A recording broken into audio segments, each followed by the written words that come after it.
দেখেন, হায়াত মৌতের মালিক আল্লাহ, ন্যূনতম সিকিউরিটি নিয়ে চলাও হলো সুন্নাহ। কিন্তু আমাদের লড়াইটা হলো, আমার মা স্বাভাবিকভাবে কান্নাকাটি করেন, আমার পরিবার সবাই। তো আমি আমার মাকে বলেছি যে দেখো, মানে আমরা যে লড়াই নেমেছি, আমার একটা মনে হয় কি, কোন রাজনীতিবিদের না বাসায় মৃত্যুটা হইতে পারে না, এটা কোনো ভালো মৃত্যু না। যিনি রাজনীতি করেন, যিনি লড়াই করেন, যিনি বিপ্লবী, যিনি সংগ্রামী, তার মৃত্যুটা হবে একটা সংগ্রামের মধ্যে দিয়ে, একটা রাজপথে, একটা গ্লোরির মৃত্যু।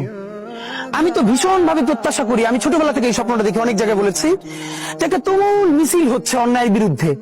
সেই মিছিলের সামনে আমি আছি, কোন একটা বুলেট এসে আমার বুকটা হয়তো বিদ্ধ করে দিয়েছে, এবং সেই মিছিলে আমি হাসতে হাসতে আমি শহীদ হয়ে গেছি।